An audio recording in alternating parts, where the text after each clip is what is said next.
संस्थान के विस्तार तो संस्थान के रिजल्ट से होइ छै। संस्थान के बच्चा के जे परफॉर्मेंस छै, उ परफॉर्मेंस के जे चर्चा होइ छै, वो संस्थान के ऊंचाई छै।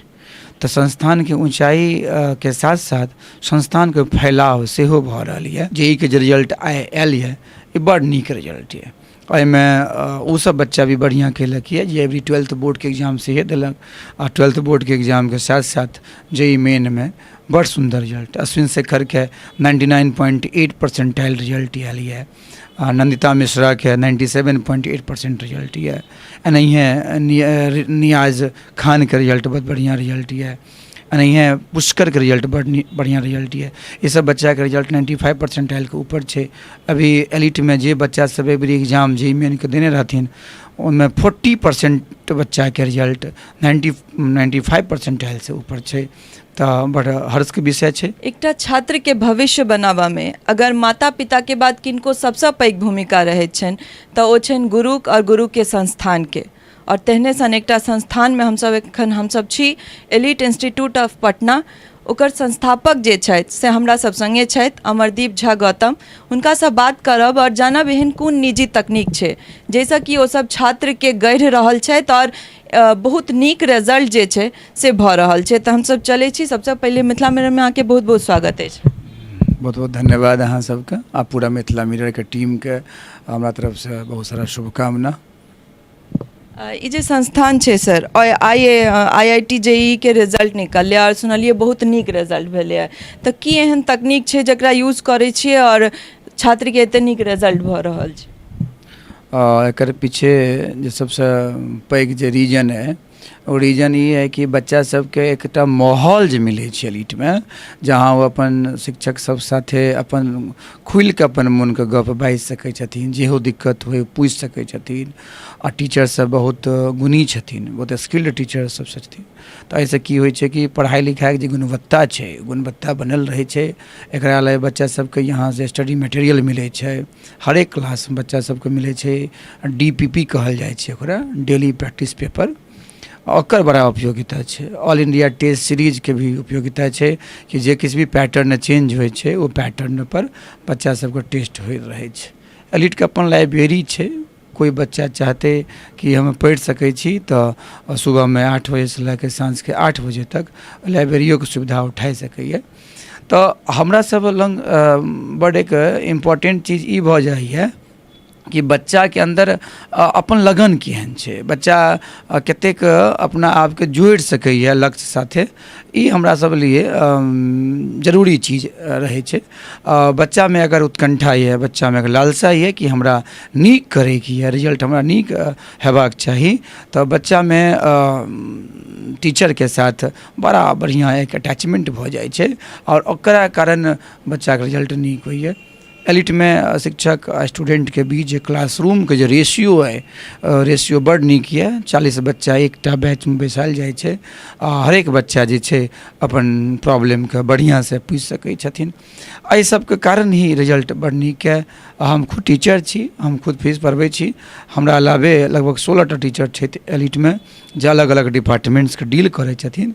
बड़े स्किल टीचर सब छथिन। बच्चा सबके जे किछु भी पर्सनल प्रॉब्लम भी रहे छै वो सबके बढ़िया से देखल जाए छै। सर, इंस्टीट्यूट के सेटअप कहिया भेलै और दिन पर दिन जे छै स्टूडेंट सबके सेहो मेंटेलिटी चेंज भेल जा रहल छै, डिजिटलाइजेशन आबि जा रहल छै, तो ओकरा केना कोप अप करै छी और केना स्टूडेंट संगे चलि रहल छियै? एलिट 2001 से चल रही है। हम बुद्धा कॉलोनी से स्टार्ट केने रही। बोरिंग कैनाल रोड में एक जगह है बुद्धा कॉलोनी। 2022 अब चल रही है, 21 वर्ष भ गेल एलिट का। तो हमरा लंग सबसे इम्पोर्टेंट चीज़ ये हुई है कि पहले हम देखे छी बच्चा के अंदर की समस्या है, बच्चा के अंदर की संभावना है, बच्चा में की गुण है की दोष है। हमरा ई सब इम्पोर्टेंट चीज़ देखे के जरूरी रही है। एहि दुआरे कि मानियो कोनो बच्चा के अंदर अगर कुछ कमजोरी है, बच्चा अगर नहीं बजे छै तो हम तो जान नहीं पेबे कि बच्चा के की हमरा से हेल्प चाहिए। तो पहला जे एकटा हेल्प चाहिए बच्चा के कि बच्चा के जे किछु भी बेसिक प्रॉब्लम है, बच्चा मानियो 9th 10th के भी कोनो चीज़ अगर नहीं जाने तऽ 9-10 के भी चीज ओकरा बतबल जाइ छै कि बच्चाके 11-12 बोर्डके साथ साथ IIT में या मेडिकलके एग्जामिनेशनमे ओकर सबके भी कहीं प्रासंगिकता होइए, ओकर कोई उपयोगिता होइए, तऽ वहाँ वो फंसे नहीं, वहाँ अपना आपके खुल के पूछ सके, अपना आपके रख सके। और दोसर बड़का सबसे इम्पोर्टेंट चीज ई गप है कि टीचर सब बहुत फ्रेंडली छथिन बच्चा सब साथे। कोनो तरह के दिक्कत बच्चा सबके भेल तऽ टीचर सबके बढ़िया से अपना स्पष्ट कऽ के बाजै के रहै छै, बच्चा सब खुल के पूछै छै, कोनो तरह के दिक्कत भेल, बड़ा फेमिलियर इन्वायरमेंट छै। एकर रिजल्ट के कारणे और JEE के जे रिजल्ट आयल है ये बड़ नीक रिजल्ट है।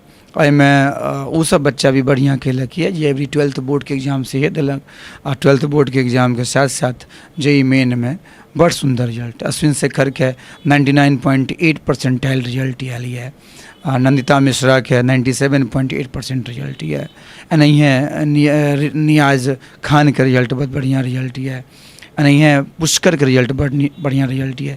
ये सब बच्चा के रिजल्ट 95% के ऊपर है। अभी एलिट में जे बच्चा सब एवरी एग्जाम JEE मेन के देने रहथिन उनमें 40% बच्चा के रिजल्ट 95% से ऊपर है। तो बड़ हर्ष के विषय है एलिट के लिए भी, एलिट संस्थान से जुड़ल जतेक लोग छथिन हुनका सब लिए कि बच्चा के अंदर अगर एक मेहनत है, लगन है, टीचर के उचित मार्गदर्शन को लाभ उठबै छथिन तो हुनका सफलता आइ न काल्हि तऽ मिलबे करै छै। आ प्रमाण छै कि मेहनत कभी व्यर्थ नहीं जाइ छै, जब अहाँ मेहनत करै छियै तऽ अहाँके सफलता मिलै छै। रामशीला हेल्थ केयर हॉस्पिटल अत्याधुनिक सुविधा से सुसज्जित मधुबनी जिलाक उत्कृष्ट अस्पताल जाहिठाम हृदय रोग, किडनीक समस्या, हड्डी रोग, शिशु रोग सहित समस्त गंभीर बीमारीक इलाज कयल जाइत अछि। आपातकालीन सुविधाक संग संग 24 घंटा महिला डॉक्टरक उपलब्धताक बीच ICU, NICU, ventilator, operation theatre सहित उत्कृष्ट लैबक व्यवस्था मौजूद अछि। लगातार सर 2 साल कोरोना रहले, ओहिके बाद 2021 में एग्जाम पैटर्न से हो चेंज भ गेले, तऽ कोन कोन चुनौती के सामना करऽ पड़ले अहूँ सबके और जे स्टूडेंट्स छात्र सब छथि हुनको सबके? कोरोना लऽ के तऽ बड़ दिक्कत भेल रहे बच्चा सबके भी और शिक्षक टीचर सबके भी, एजुकेशन सिस्टम के तो बड़ा दिक्कत। तो केनो अनुभव न बच्चा के पढ़ाई लिखाई के रहे ऑनलाइन में, न टीचर के पढ़बै के अनुभव रहे कि ऑनलाइन केना पढ़ायल जेतै।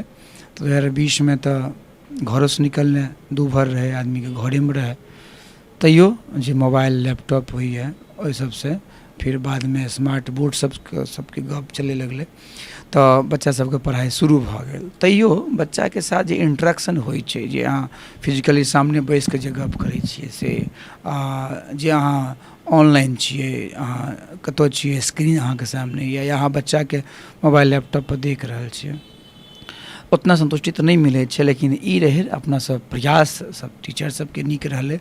बहुत सारा वीडियो हम सब रिकॉर्ड कऽ कऽ सेहो भेजैत रहिए कि बच्चा लाइव सेशन में जे पढ़ि लेलकै ओकरा बाद जे ओकरा देखे के छै, रिवीजन करे के छै। एकरा अलावे हम सब होमवर्क सेहो दैत रहिए बच्चा सबके, जे डेली प्रैक्टिस पेपर सबके पेपर रहे, व्हाट्सएप ग्रुप बना देने रहिए, तो बच्चा सब डिस्कस सेहो करे क्वेश्चन के। 2021 में फिर लॉकडाउन लागल और 2021 में JEE मेन के पैटर्न में परिवर्तन भ गेलै, एग्जाम के पूछे के पैटर्न में परिवर्तन भ गेल। जे खाली सब्जेक्टिव क्वेश्चन रहे ओहिमे ऑब्जेक्टिव सेहो मिला देल गेलै। 25 केमिस्ट्री, 25 फिजिक्स और 25 मैथमेटिक्स के क्वेश्चन में 15टा फिजिक्स में, 15 केमिस्ट्री में, 15 मैथमेटिक्स में ऑब्जेक्टिव रहे और 10-10टा क्वेश्चन तीनों में सब्जेक्टिव कऽ देल गेलै। ओकरा अलावे ओहिमे जे गप भेलै ओ गप एहन गप रहे जाहिमे कि बच्चा सबके स्टैंडर्ड सेहो बढ़बैके रहे, पैटर्न सेहो चेंज भऽ गेल, लॉकडाउन सेहो चलैत रहे। तो कहल जाइ छै कि जब अहाँके अंदर हिम्मत है, जब अहाँके अंदर एगो जुनून है, तो कोनो बाधा अहाँके नहीं रोकैए। तो यही वजह है कि सब बच्चा सब जनिए लॉकडाउन खत्म भेलै सब जुड़लखिन और अपना रिजल्ट बेहतर केलखिन। एकर परिणाम छै कि एलिट के नीक रिजल्ट भेलै। सब लोग हर एक परिस्थिति में एकजुटता के साथ रहलखिन, कोई कभी भी अपन धैर्य के छोड़लखिन नहीं, मेहनत करैत रहलखिन। आ जे गाइडलाइंस संस्थान द्वारा देल गेलै गार्जियन सब सेहो पूरा समर्पण में रहलखिन, डेडिकेशन में रहलखिन, केनो तरह के कोनो भी हेल्प जे चाही हुनका मिललनि। बड़ा गार्जियन सबके भी बड़ा सपोर्ट रहलै कि जे किछु भी हम सब गाइडलाइंस दैत रहिए कि केना बच्चा के अलग सेपरेट रूम दऽ दियौ ऑनलाइन क्लास लेल, डिस्टर्बेंस नहीं रखियो, घर में टीवी सबके इस्तेमाल कम करियो, आवाज़ वॉल्यूम कम करियो। गार्जियन सब बड़ एहि बात पर समझदारी से काज केलखिन। तो एहि कारण भेलै कि हमर एलिट के बच्चा सब रिजल्ट बड़ नीक भेल यऽ। आइ जे रिजल्ट भेल यऽ, रिजल्ट के सबसे बड़ा योगदान हम बाजल कहब तऽ बच्चा के मेहनत छै, कड़ी मेहनत बच्चा केलकै यऽ, सारा बाधा सबके दूर केलक, शिक्षक सबके लगन छै एहिमे, गार्जियन सबके भी अपन एगो श्रद्धा रहलै, संस्थान के जे मटेरियल छै, टेस्ट सीरीज जे लेलै, सबके बड़ रिजल्ट, सबके मिलाइ के बढ़िया रिजल्ट भेल यऽ। संतुष्ट छी हम, बढ़िया छै। एकटा गुरु से हम बात कर रहल छी, और गुरु जखन मैथिल छथि तऽ मिथिला के बात जरूर करी जे मिथिला में बहुत रास एहन क्षेत्र छै जतऽ बाढ़ि सुखाड़ सेहो छै। तऽ ओतुका जे छात्र सब छथि, जे सब आर्थिक रूपे कमजोर छथि, हुनका सब लए की एहन अहाँ सुविधा दै छियनि जे एलिट इंस्टीट्यूट में आबि कऽ पढ़थि? ई बड़ पैघ सवाल यऽ अहाँके। मिथिला मिरर छै तऽ जरूर बात छै कि मिथिलाके तऽ समस्या, ओकर जे दुविधा छै, ओकर चर्चा हेबाक चाही। एलिट में एकटा हम योजना चलबै छी, ओकर नाम छै ज्ञानोदय योजना। ज्ञानोदय योजना के अंतर्गत हम बच्चा सबके हरेक प्रत्येक वर्ष 21 बच्चा सबके अलग तरह के स्कॉलरशिप दै छी। जे बच्चा के पारिवारिक इनकम 1 लाख से कम छै, जे परिवार के इनकम 1 लाख से कम छै, ओहि बच्चा सबके लगभग 80% स्कॉलरशिप सेहो दै छियै। ओकरा सबके रहे के, खाए के, पिए के व्यवस्था सेहो दै छियै। ओकरा सबके हरेक वो चीज प्रोवाइड कयल जाइ छै जाहिसँ कि बच्चा के विकास होय। मैथिल छी, मैथिल जन्मभूमि है, मातृभूमि है, तो मैथिल के तऽ ऋण उतारे के हमर कर्तव्य है। या हम कुछ अलग काज नहीं करै छी, अपन मातृभूमि लेल काज करै छी, अपन जन्मभूमि लेल काज करै छी, तो बच्चा सबके रिजल्ट बढ़िया होइए। एहि कारण से ओहो सब बच्चा बढ़िया कऽ रहल यऽ जे आर्थिक रूप से कमजोर यऽ, या जे बाढ़ में या कोनो तरह के समस्या में फंसि गेला के बाद अपना आप के अच्छा नहीं कऽ पारल छै। सबसे पहले हमें एहिमे टैलेंट सपोर्ट एग्जामिनेशन लै छियै एलिट के द्वारा। हमर स्कॉलरशिप टेस्ट है, ओकरा आधार पे 21 बच्चा के ग्रुप बनायल जाइ छै, जकरा बाजल जाइ छै एलिट 21। ई ज्ञानोदय योजना हम चलबै छी। ये पूर्णतः हमर एक निजी प्रोग्राम है, कोई सरकारी प्रोग्राम नहीं है। नाम सुन के लागै छै ज्ञानोदय योजना कोई सरकारी योजना छै, हमर प्राइवेट योजना है। 2011 से हम योजना में काज कर रहल छी। प्रत्येक वर्ष, इहो वर्ष ई काज भऽ रहल यऽ। तऽ हमरा खुशी है कि ओ सब बच्चा भी जे नहीं सोच पाबैए कि सुदूर ग्रामीण क्षेत्र में रहैत हमें अपना आप के केना ओ जे सपना देख सकी, तो एलिट में आबि सकै छै, ओ पढ़ि सकै छै, अपन बढ़िया रिजल्ट कऽ सकै छै। आगू सर एहि संस्थान के विस्तार लेल की केना योजना छै अहाँके, और केना कोन रूपे विस्तार कऽ रहल छी? संस्थान के विस्तार तो संस्थान के रिजल्ट से होइ छै। संस्थान के बच्चा के जे परफॉर्मेंस छै, ओ परफॉर्मेंस के जे चर्चा होइ छै, वो संस्थान के ऊंचाई छै। तो संस्थान के ऊंचाई के साथ साथ संस्थान के फैलाव सेहो भऽ रहल यऽ। अभी एलिट के नागपुर में, बेगूसराय में, बनारस में, दिल्ली में मेडीवर्ल्ड अत्याधुनिक सुविधा से लैस विश्वसनीय ट्रॉमा सेंटर, जाहिठाम ICU, CCU, NICU, emergency operation theatre, OPD संग संग उत्कृष्ट लैबक व्यवस्था अछि। अनुभवी डॉक्टरक पैनल और 24 घंटा महिला डॉक्टरक उपलब्धताक बीच समस्त गंभीर बीमारीक इलाज कयल जाइत अछि। सब जगह स्टडी सेंटर्स हमर खुलि रहल यऽ। एहिमे सबसे बड़का पैघ चीज ये है कि सेम पैटर्न पे जे पढ़ाई पटना में भऽ रहल छै एलिट के 2001 से जे पैटर्न हम सब देखलिए 21 वर्ष में, जे स्टडी मटेरियल छै, जे टेस्ट सीरीज छै, सेम यह पैटर्न पर वहाँ भी, वहाँ के शिक्षक सबके भी नियुक्ति यहाँ से केहन वहाँ के माहौल हेबाक चाही, केहन पढ़ाई हेबाक चाही, जे डिसिप्लिन चाहिए, वो सब जगह बराबर मिल रहल छै।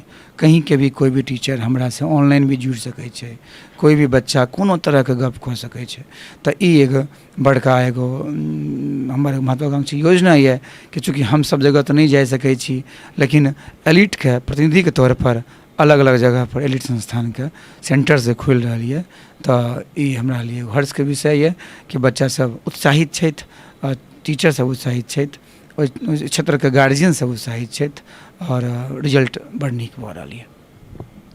मिथिला मिरर के समय देला सर बहुत बहुत धन्यवाद। अहाँ सबके बहुत सारा धन्यवाद और बधाई।